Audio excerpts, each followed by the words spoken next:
Thank you so much, Eli, for joining us. Yeah. We're going to start by talking about Nigel Farage, the populist leader in the UK. Do you think that if he wins this election on the 4th of July or does very well, that could be a good sign for Donald Trump here in America? I absolutely do. And I'm always rooting for populists all over the world just because they actually try and represent the people and not globalists. How have you experienced, you've been in Congress now for Arizona, a representative from Arizona. What's your experience been like in Congress so far? You know, it's been good. In some ways, it's been disappointing just kind of seeing how the sausage is made and seeing how corrupt and weak people are. But it's also been good, too, because I've seen that, like, even as a freshman, you can come in and you can actually do what the people ask you to do. You can actually fight for them. And so that's been one of the honors of my life. I'm grateful for it. But I tell people all the time, the swamp has two moves. They either try and co-opt you, corrupt you, bring you on the team. And once they realize they can't do that, they try and get rid of you. That's where they're at with me. They're trying to get rid of me. And you know what? It's an honor. I'm glad I'm on that list. I'm glad I'm relevant. They're trying to take me out right now. And it's an honor because this is what the people deserve. They deserve people that will actually go do what they say they're going to do and fight for them. You're in Arizona, a sort of a border state. Yeah. Huge immigration issue since Biden was elected. Yeah. Do you think immigration represents a major threat to the United States? Oh, 100%. It's a huge national security threat. I don't even think we've seen even the tip of the iceberg of the national security predicament we've put American citizens in because of our complete dereliction of duty and orchestration of this wide open southern border. You know, I say it all the time. This administration has betrayed the American people. And I mean, it's the fentanyl, it's the individuals on the terror watch list, it's the MS-13 gang members and other gang members pouring from other countries into our country and destroying American families, communities, etc. And it's, I mean, outside of protecting our unalienable God-given rights as an American, our number one responsibility as a federal government is to protect the American people. And we've done the exact opposite of that. There's been much talk here at this conference of mass deportations. Do you support mass deportations if Trump wins? I 100% do. I mean, it has to happen. If we're going to correct this, wrong that's been done to the American people, there's really no other way. Am I super, do I think that the likelihood of that being carried out on the scale necessary is likely to happen? I'm not as optimistic about that just because I understand how weak Washington politicians are. And I also understand the American populace, you know, doesn't always have the appetite to see tough things carried out. How many people would you like to see deported? Well, I'd like to see the people that came here illegally deported. So we're talking about millions. Yeah, I think that's necessary. But I do think it's important that you start with the most dangerous criminals first, obviously. And at the very least, that has to happen.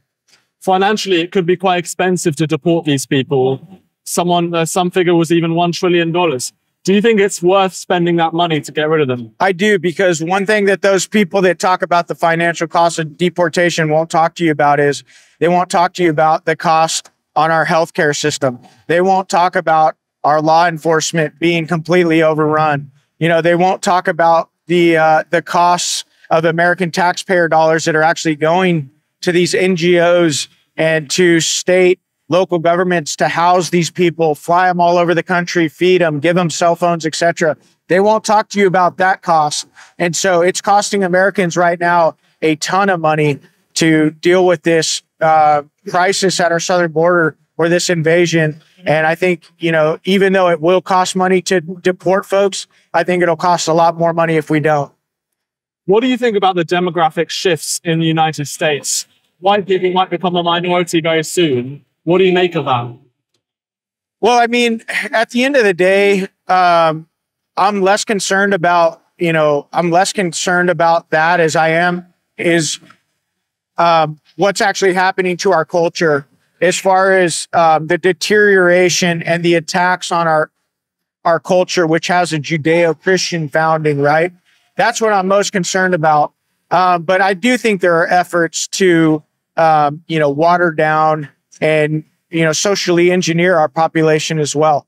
And I do think that one of those reasons, one of the attempts is to grow a voter base that doesn't really care about the Constitution, does not really care about, some of the rights that have made this country that have made this country so great. And so I do think it's part of the plan to destroy the West. And it's something I take seriously. Let's talk about Biden. Recently at the G7 summit, he was seen kind of walking around, doesn't really know where he is. What do you think about his mental state at the moment? I think his mental state has been debilitated and incapacitated for a very long time. I think it's a major threat to national security. I think it's one of the reasons why world leaders around the globe and even many of our adversaries don't really take us seriously right now. I think it's one of the reasons you see provocations by the Russians doing maritime war games and exercise off the coast of Florida. I think it's one of the reasons the Chinese have sent so many thousands through our southern border. I think it's one of the reasons why you're seeing war in the Middle East right now. And I think that peace through strength is a real thing. And right now we have the exact opposite of that. We have weakness, which is breeding a lot of chaos around the world. You mentioned those Russian missiles that have been spotted in Cuba, around Cuba. What do you think President Biden should have done in response to that? Well, first of all, I think what he should have done is set the stage to where it wouldn't have happened in the first place. I mean, when you look at how President Biden has handled Vladimir Putin, I mean, it's laughable. And President Trump, I saw him up on Capitol Hill on Thursday. I saw him in Phoenix, Arizona this last week. And one of the things that he always talks about is if he was still president, none of this would have happened because world leaders respected us. And so I think that's number one. And number two, obviously, when we're fighting a proxy war, right, in Ukraine, using Ukrainians to fight against Russia, you're going to see provocations and you're going to see escalations. One of the things that I've called for since this entire thing began was we need to be pushing for peace talks. You mentioned that you saw Donald Trump in Congress on Thursday. He was in D.C. Sorry. There were reports of Donald Trump saying to congressional congressmen that Milwaukee was a rubbish city or something. He said he didn't like it. Were those reports accurate? Yeah, I think he was talking about the crime. I think that's what he was really referring to. I mean, there were a lot of reports that came out of that meeting, which I was actually a part of, that weren't accurate. I think that's one of them. Donald Trump loves Americans, whether they're from Milwaukee or New York City, Arizona. It doesn't matter. He loves Americans. And that's why today, in a couple hours, you're going to see this place come unglued and pandemonium from people that have flown in from all over the country to see this guy because they know he loves this country. And that's why one of the reasons I support him. Donald Trump's chances in November. What do you make of his chances to become president? I think his chances are excellent. I don't for a second trust the Democrats to try and play this fair and square. I think they'll do anything they can to hold on to power. I do believe they'll cheat. I believe they've cheated in the past. That being said, President Trump and others talk about making it too big to rig.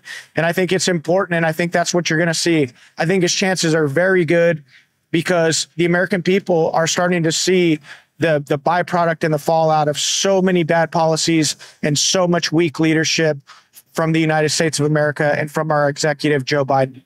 In terms of the immigrants that have come into the US in the last few years, do you think that will change the election result in some way? Oh, I think it's one of the biggest issues, and I think it is affecting people. When you see the mayor of New York City, who just a couple years ago was a champion for sanctuary cities, who's now telling everybody far and wide that, immigration and this invasion at our southern border is destroying New York City, you can rest assured that it is affecting Americans everywhere. And a lot of Americans who didn't understand what the problem was before now understand the problem and they understand the cause of the problem. Thank you so much for joining us. Appreciate your time. Thank you, brother. Appreciate it.